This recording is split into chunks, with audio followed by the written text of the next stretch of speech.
இயேசுவில் பிரியமான சகோதர சகோதரிகளே, கிறிஸ்து பிறப்பு நல்வாழ்த்துக்களை முதலிலே உங்களுக்கு தெரிவித்துக் கொள்கின்றேன். Happy Christmas. எல்லோரும் அருமையான ஒரு தயாரிப்போடு வந்திருக்கிறீர்கள். எல்லாம் பிரகாசமாக இருக்கீங்க, மகிழ்ச்சியாக இருக்கீங்க. உங்களது முகத்தை எல்லாம் பார்க்கும் பொழுது எனக்கே பெருமகிழ்ச்சியாக இருக்கிறது. எவ்வளவு மேக்கப் பாட்டில்லாம் வீட்டில் காலியாக இருக்குன்னு தெரியல. அவ்வளவு தூரம் நாம் தயாரிப்போடு வந்திருக்கிறோம். ஒரு திருவிழா, இது ஒரு அன்பின் விழா, மகிழ்ச்சியின் விழா. இருள் போக்கி ஒளி நமக்கெல்லாம் கிடைத்திருக்கிறது. பல ஆண்டுகளாக காத்து கொண்டிருந்த மக்களுக்கு ஒரு மகிழ்ச்சியான ஒரு செய்தி, பாலன் இயேசு பிறந்திருக்கிறார். நம்முடைய உள்ளத்திலும் இல்லத்திலும் பிறந்திருக்கிறார். ஆகவே நாம் அனைவருமே மகிழ்ச்சியான மக்களாக இருக்க வேண்டும் என்பதுதான் இன்றைய மைய செய்தியாக இருக்கிறது.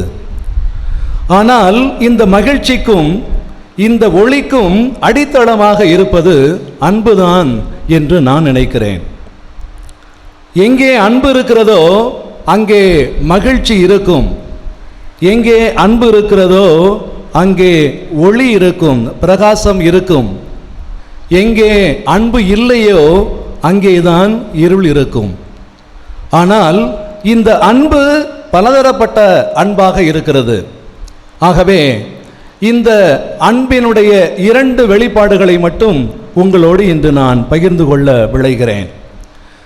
யோவான் நற்செய்தியிலே 3வது பிரிவு 16வது வசனத்திலே நாம் வாசிக்க கேட்கிறோம். கடவுள் இந்த உலகத்தை எவ்வளவு அன்பு செய்தார் என்றால் தன்னுடைய ஒரே மகனை இந்த உலகிற்கு அனுப்பினார்.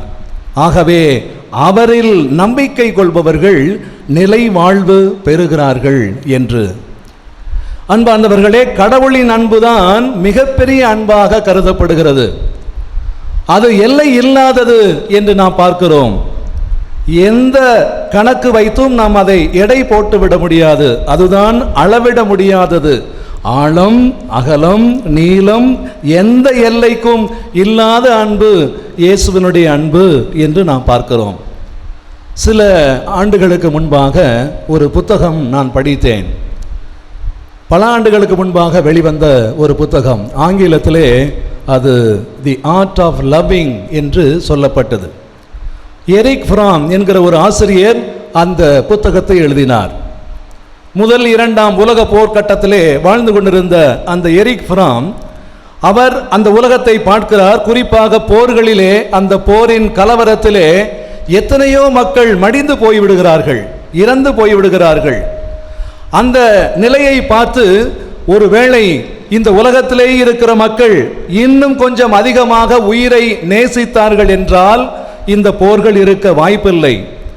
ஒருவேளை இந்த உலகத்திலே இருக்கின்ற மக்கள் இன்னும் கொஞ்சம் அதிகமாக அன்பு காட்டினார்கள் என்றால் இந்த போர்கள் எல்லாம் நடப்பதற்கு வாய்ப்பே இல்லை. எத்தனை மக்கள், ஆயிரக்கணக்கானவர்கள், லட்சக்கணக்கான பேர், கோடிக்கணக்கான மக்கள் தங்களது எதிர்கால வாழ்வை தொலைத்துவிடும் அளவுக்கு, சூன்யமாகி போகின்ற அளவுக்கு அவர்கள் எல்லாம் மடிந்து போனார்கள். எதற்குமே அவர்களுக்கு பங்கில்லாத அந்த சூழலில் கூட அவர்கள் சாகடிக்கப்பட்டார்கள். இந்த நிலைமையிலே பார்த்து அவர் அந்த புத்தகத்தை எழுதுகிறார். அந்த புத்தகத்தின் முன்னுரையிலே 2 விதமான தவறான எண்ணங்களை நாம் கொண்டிருக்கிறோம். முதல் எண்ணம் என்ன என்று பார்த்தோம் என்றால், ஆங்கிலத்தில் இப்படி சொல்லப்படுகிறது. வழக்கமாக எல்லோருமே நாம் பெறுவதற்குத்தான் யாசிக்கிறோம், அப்படிதானே? நமக்கு எல்லாமுமே எவ்வளவு கிடைக்கும், எப்பொழுதுமே பெறுவதுதான் நமக்கு சுகமாக இருக்கிறது. நம்ம பார்த்தோம் அப்படின்னா, யாராவது ஒரு பொருளை கொடுத்தாங்கன்னா எப்படி நம்ம வாங்குகிறோம்? 2 கையிலையும் வாங்குகிறோம். சின்ன பொருளாக இருந்தால் கூட 2 கையிலையும் நம்ம வாங்குகிறோம். ஆனால் கொடுக்கும்போது எப்படி நம்ம கொடுப்போம்? பெரிய பொருள், தூக்க முடியாத பொருள்னா 2 கையிலையும் தூக்கி கொடுப்போம். ஆனால் வழக்கமாக ஒரு கையில் கொடுப்போம். இல்லைன்னா சில 2-3 ஃபிங்கர்ஸ் தான் நம்ம பயன்படுத்துகிறோம், விரல்கள் தான் நம்ம பயன்படுத்துகிறோம். அப்படித்தான் இருக்கிறது. நிறைய பெற்றிருக்கிறோம், ஆனால் குறைவாக கொடுக்கிறோம். அதைத்தான் அவர் சொல்லுவார், the faculty to give love is more than the faculty to receive love. இதைத்தான் நாம் ஒரு அருமையான பாடலிலே பாடுகிறோம், கொடுப்பதில் இன்பம் பெறுவதில் இல்லை. அன்பார்ந்தவர்களே, கொடுப்பது தான் சிறந்தது. ஆகவே தான் கடவுள் தன்னுடைய ஒரே மகனை கொடுத்தார். விவிலியத்தை நாம் புரட்டி பார்த்தோம் என்றால் ஆரம்பம் முதல் இறுதி வரை கடவுள் கொடுத்து கொண்டே இருக்கிறார். அளந்து பார்த்து கொடுப்பது கிடையாது.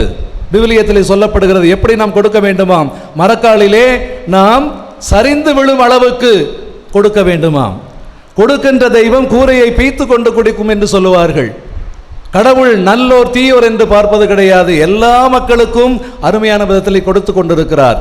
நமக்கு விசுவாசமான மக்கள், நமக்கு நன்றி உள்ள மக்கள் இவர்கள்தான் என்று அவர்களுக்கு மட்டும் கொடுப்பது கிடையாது.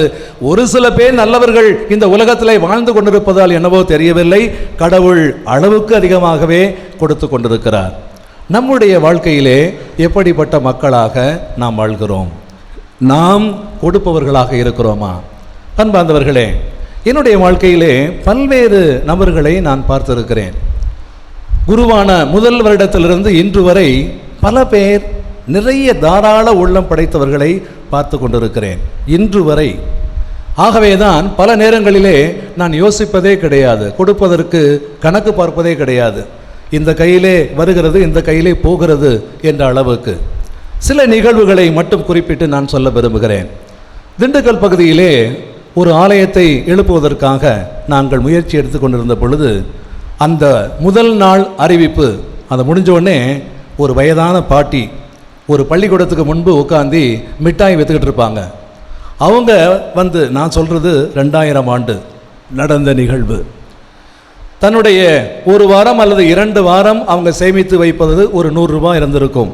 ஆனால் முதல் நாள் வந்து அந்த 100 ரூபாயை கொடுத்து, ஃபாதர், எங்களது இந்த பங்கிலே ஆலயம் எழுப்புவதற்காக எவ்வளவோ முயற்சிகள் எடுக்க வேண்டும் என்று காலம் காலமாக காத்து கொண்டிருந்தோம்.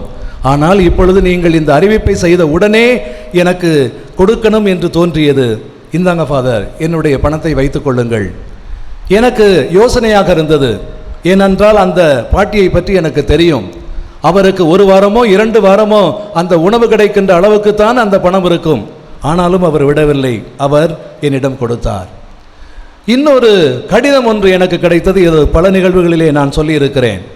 ஒரு பெண்மணி இந்த ஆலயம் கட்டுவதற்காக நான் உதவி செய்கிறேன் என்று ஒரு கடிதத்தோடு அந்த காலகட்டத்திலே 39,000 தன்னுடைய வைப்பு நிதி, தன் ஒரு ஆசிரியர் ஓய்வு பெற்ற பிற்பாடு அதனுடைய தொகையை எனக்கு அனுப்பி வைத்திருந்தார் ஆலயம் கட்டுவதற்காக. அந்த பணம் மிகவும் பெரிதுதான். அந்த காலகட்டத்தில் ரொம்ப மகிழ்ச்சியாக இருந்தது. ஆனால் அந்த பணம் கொடுத்த பிறகு அவர் எழுதிய அந்த கடிதம்தான் எனக்கு ரொம்ப ஆச்சரியமாக இருந்தது. இப்படியும் ஒரு மனிதரா? அந்த கடிதத்தில் இப்படி இருந்தது: ஃபாதர், அன்புள்ள ஃபாதர் அவர்களுக்கு இந்த என்னுடைய ஓய்வு தொகையை நான் உங்களுக்கு கொடுக்கின்றேன். ஆனால் சில நிபந்தனைகளுக்கு உட்பட்டு இதை கொடுக்கிறேன். முதல் கண்டிஷன் என்ன? அது என்னை, நான் எங்கு இருக்கிறேன், என் பெயர் என்ன, என்னை தேடுவதற்கு நீங்கள் எந்த முயற்சியும் எடுக்கக்கூடாது. ஆகா, இப்படி ஒரு ஆளா இந்த காலகட்டத்திலா? எனக்கு ரொம்ப ஆச்சரியமாக இருந்தது. இரண்டாவது, அப்படியே நீங்கள் என்னை ஏதாவது ஒரு இடத்திலே பார்க்க நேரிட்டால் நான் தான் உங்களுக்கு இவ்வளவு பணம் கொடுத்தேன் என்று சொல்லக்கூடாது. மூன்றாவது கண்டிஷன், அப்படியே நீங்கள் சொல்ல வேண்டும். ஒரு நிர்பந்தம் ஏற்பட்டால் ஒரு 500 1000 நான் கொடுத்தேன் என்று முடித்து கொள்ளணும். இல்லை என்றால் இதுதான் முதலும் கடைசியுமாக நான் உங்களுக்கு உதவி செய்வேன் என்று அதில் எழுதப்பட்டிருந்தது. இன்னைக்கு வரைக்கும் அவங்க யாருன்னே எனக்கு தெரியாது. அதனால தான் தைரியமாக நான் இதை சொல்கிறேன். ஒருவேளை பல இடங்களிலே நான் சொன்னதை அவர்களும் கேட்டிருக்கலாம். ஆனால் நல்லவர்கள், கொடுக்கின்றவர்கள், தாராள குணம் படைத்தவர்கள், இவர்களை பற்றி எல்லோருக்குமே அறிவிக்க வேண்டும் என்பதற்காக நான் உங்கள் முன் பகிர்ந்து கொள்கிறேன். இன்னும் பல நிகழ்வுகளை நான் சொல்லிக்கொண்டே போகலாம். இன்னொரு நிகழ்வு, ஒரு பெரிய பணம் படைத்தவர் திண்டுக்கல் பகுதியிலே ஆலயத்திற்காக உதவி செய்தார் என்று அவரை போய் பார்ப்பதற்காக வெளியிலே உட்கார்ந்து கொண்டிருந்தோம். அங்கே 1 மணி நேரம் காத்த பிறகு கடைசியாக அவர் உள்ளே அழைத்து, வாங்க ஃபாதர், என்ன செய்யணும் அப்படின்னு கேட்டார். இந்த மாதிரி ஆலயம் கட்டி கொண்டிருக்கிறோம், தாராளமாக நீங்கள் உதவி செய்வீர்கள் என்று கேள்விப்பட்டோம், உங்களிடம் வந்திருக்கிறோம் என்று சொன்ன பிறகு, ஷுவர் ஃபாதர், கட்டாயமாக உங்களுக்கு நான் செய்கிறேன். ஆனால் ஒரு கண்டிஷன். என்னடா, இங்கேயும் இன்னொரு கண்டிஷனா? எனக்கு ஆச்சரியமாக இருந்தது. நாளைய தேதியிலே ஏதாவது ஒரு பத்திரிகையிலே ஒரு பக்கம் விளம்பரம் என்னை பற்றி நீங்கள் போட்டால் நீங்கள் கேட்கின்ற பணத்தை நான் உங்களுக்கு கொடுக்கிறேன் என்று சொன்னார். அவ்வளவு பணம் எனக்கு இருந்துச்சுன்னா நான் ஏன் உங்கள்கிட்ட வர்றேன் அப்படின்னு சொல்லி மனசுக்குள்ளே சொன்னேன். ஒருவேளை அவர் மனம் மாறி பிற்பாடு உதவி செய்தால் ஏன் அதையும் இழக்க வேண்டும் என்பதற்காக. ஆனால் கடைசி வரை அவரிடமிருந்து ஒன்றுமே எனக்கு கிடைக்கவில்லை.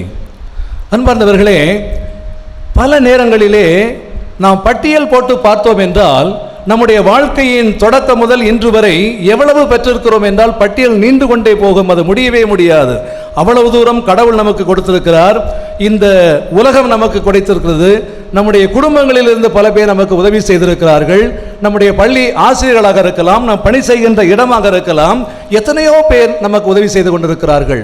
ஆனால் நாம் எவ்வளவு கொடுத்திருக்கிறோம் என்று பட்டியல் போட ஆரம்பித்தோம் என்றால் அந்த பக்கத்திலே எழுதுவதற்கு நாம் யோசிக்க வேண்டியிருக்கும். இதை நான் ஒரு டெஸ்ட் பண்ணிட்டு தான் நான் சொல்கிறேன். ஏனென்றால் ஒரு நேரத்திலே நான் அப்படி முயற்சி செய்தேன். எனக்கே பல வரிகள் என்னால் எழுத முடியவில்லை, கணக்கு பார்க்க வேண்டி இருக்கிறது. அப்படித்தான் நாம் வாழ்ந்து கொண்டிருக்கிறோம். அன்பார்ந்தவர்களே, கடவுள் அளவுக்கு அதிகமாக நமக்கு கொடுத்து கொண்டிருக்கிறார். தம்முடைய ஒரே மகனை இந்த உலகிற்கு கொடுத்தார். நாம் என்ன கொடுக்கின்றோம்? இந்த ஆசிரியர் சொன்னது போல நாம் கொடுக்கின்ற மக்களாக இருக்க வேண்டும். எங்கள்கிட்ட என்ன ஃபாதர் இருக்குது கொடுக்கறதுக்கு அப்படின்னு நீங்கள் கேட்கலாம். பல பேர் ஏழைகளாக நாங்கள் இருக்கிறோமே, எங்களுக்கு அதிக பணம் இல்லையே, பொருள் இல்லையே என்று கேட்கலாம். ஆனால் நம்முடைய உற்சாகமான வார்த்தைகளே போதும், அன்பான வார்த்தைகளே போதும். பல பேருக்கு அது வாழ்வு கொடுக்கக்கூடியதாக இருக்கும். உண்மையிலேயே இயேசுவை தேடி வந்தவர்கள் எல்லோருமே குணம் பெற்றவர்கள் பல பேர்கள் இருந்தாலும் அவருடைய வார்த்தையிலே மகிழ்ந்தவர்கள் எவ்வளவு பேர் இருந்தார்கள். ஆகவேதான் அவர்கள் எல்லாம் இயேசுவை விட்டு பிரிய மனம் இல்லாமல் அவரை பின்தொடர்ந்து சென்றார்கள் என்று நாம் பார்க்கிறோம். தங்களது குடும்பங்களை மறந்து, தங்களது வாழ்க்கையை மறந்து அவர் பின்னாடியே போன சீடர்கள் எத்தனை பேர் இருந்தார்கள். ஏன் அப்படி இயேசுவின் பின்னால் அவர்கள் செல்ல வேண்டும்? அவருடைய வார்த்தைக்கு அவ்வளவு வல்லமை இருந்தது, அவ்வளவு அன்பு இருந்தது. அந்த அன்பினால் கட்டப்பட்டவர்களாக அத்தனை பேரும் வாழ்ந்தார்கள் என்று நாம் பார்க்கிறோம். இயேசுவை தேடி வந்த அனைவருமே வீடு திரும்பும் பொழுது மகிழ்ச்சியாக அன்போடு சென்றார்கள். தாம் கேட்டவைக்கு அதிகமாகவே பெற்று சென்றார்கள் என்று பார்க்கிறோம். ஆகவே அன்பார்ந்தவர்களே, கொடுக்கின்றவர்களாக வாழ முயற்சி செய்வோம். இரண்டாவதாக, இன்று நம் உலகத்திலே பார்க்கும் பொழுது நிறைய பேர் நாம் அன்புக்கு அடிமையாகி விடுகிறோம், அன்புக்கு விலை போய் விடுகிறோம். இது ஓரளவுக்கு நல்லது தான். ஆனால் பல நேரங்களிலே இந்த அன்பிலே நிலைத்திருக்கிறோமா என்று நாம் பார்க்க வேண்டும். இதைத்தான் அந்த எரிக் ஃப்ராம் அவர்கள் சொல்லுவார். ஆங்கிலத்திலே all of us fall in love for something, ஆனால் நம்முடைய வாழ்க்கையிலே we don't persevere in love, we don't endure in love. இறுதி வரை போராடி ஜெயிப்பதுதான் வாழ்வு. ஆகவே இறுதி வரை இந்த அன்பில் யார் நிலைத்திருக்கிறார்களோ அவர்கள்தான் வாழ்க்கையிலே ஜெயிக்க முடியும், அவர்கள்தான் கடவுளை பிரதிபலிக்கிறார்கள். இயேசுடைய வாழ்க்கையிலே அதை நாம் பார்க்கிறோம். உண்மையிலேயே இயேசு இறுதி வரை இந்த அன்பை எல்லோருக்கும் கொடுத்து கொண்டிருந்தார். அந்த சிலுவையில் தொங்கிக் கொண்டிருக்கிற அந்த நேரத்தில் கூட, தந்தையே இவர்களை மன்னியும், இவர்கள் செய்வது இன்னதென்று தெரியாமல் செய்கிறார்கள் என்று அவர்களை மன்னிப்பதற்காக அளவு கடந்த அன்பினால் தன்னுடைய தந்தையாகிய கடவுளை பார்த்து அவர் கேட்கிறார். அதுதான் இயேசுவினுடைய அன்பு. கடவுளுடைய அன்பு இப்படிப்பட்டதாகத்தான் இருக்கிறது. எந்த காலகட்டத்திலும் விட்டு கொடுக்காத அன்பாக இருக்கிறது. எப்பொழுதுமே அன்பிலே இறுதி வரை நிலைத்திருப்பதாக இருக்கிறது. இன்று நம்முடைய வாழ்க்கையிலே நாம் பார்த்தோம் என்றால் இந்த அன்பு பல நேரங்களிலே சவால்களுக்கு உட்படுத்தப்படுகிறது. நம்முடைய குடும்பத்தில் கூட நாம் பார்க்கலாம். கணவன் மனைவி இருவருடைய அன்பு நிறைய நேரங்களிலே சவாலாகத்தான் இருக்கிறது. கூடி வாழ்வதே பெரிய சவாலாக இருக்கிறது. பெற்றோர்கள் பிள்ளைகளுக்கு இருக்கின்ற அன்பு இன்று கேள்விக்கு உட்படுத்தப்படுகிறது. தேவையின் நிமித்தம் அன்பு காட்டப்படுகிறது. ஒருவேளை பெற்றோர்கள் எங்களது பிள்ளைகளை நாங்கள் இறுதி வரை அன்பு செய்வோம் என்று உண்மையிலேயே அவர்கள் முடிவெடுத்தால்தான் அன்பிலே அவர்கள் நிலைத்திருக்க முடியும். அதே போல பிள்ளைகளும் தங்களது பெற்றோர்களை இறுதி வரை நாங்கள் அவர்களை பார்த்து கொள்வோம் என்கிற அந்த முடிவு எடுத்தால்தான் அந்த அன்பிலே அவர்களும் நிலைத்திருக்க முடியும். அப்படிப்பட்ட நிலைத்திருக்கின்ற அன்புதான் நம்முடைய கடவுளுடைய அன்பு. அதைத்தான் இந்த கிறிஸ்து பிறப்பு விழா நமக்கெல்லாம் சொல்லுகிறது. எப்பொழுது இந்த அன்பு இப்படிப்பட்டதாக இருக்கிறதோ அங்கேதான் மகிழ்ச்சி இருக்கும், அங்கேதான் வாழ்வு பிறக்கும், அங்கேதான் நாம் அனைவரும் எப்பொழுதும் இன்பமோடு வாழலாம். எல்லோருக்கும் எல்லாமுமாக என்று சொல்வார்களே, அது அன்பு இருந்தால்தான் நமக்கு அதிகமாக இருக்கும். பிரியமானவர்களே, இதோ இந்த நாளிலே இந்த கிறிஸ்து பிறப்பு பெருவிழாவை கொண்டாடி கொண்டிருக்கிற நாம் ஒவ்வொருவரும் இறைவனால் ஆசீர்வதிக்கப்பட்ட மக்களாக இருக்கிறோம், இறைவனால் அன்பு செய்யப்பட்ட மக்களாக இருக்கிறோம். அதே வேளையிலே நாமும் கடவுளை பின்பற்ற வேண்டாமா? அவரை பிரதிபலிக்க வேண்டாமா? அவருடைய அந்த அன்பை தாராளமாக மற்றவர்களுக்கு வழங்க வேண்டாமா? அந்த அன்பில் இறுதி வரை நிலைத்திருக்க வேண்டாமா? அப்படிப்பட்ட வாழ்வைத்தான் கடவுள் நம்மிடமிருந்து கேட்கிறார். அந்த வாழ்வை கடவுளிடமிருந்து நாம் பெற்றுக்கொண்டிருக்கிறோம். அதில் இறுதி வரை நிலைத்திருக்க வேண்டும் என்று இன்றைய நாளிலே சிறப்பாக வேண்டிக் கொள்வோம். இறைவன் நம் ஒவ்வொருவரையும் நிறைவாக ஆசீர்வதித்து வழி நடத்துவாராக. ஆமென்.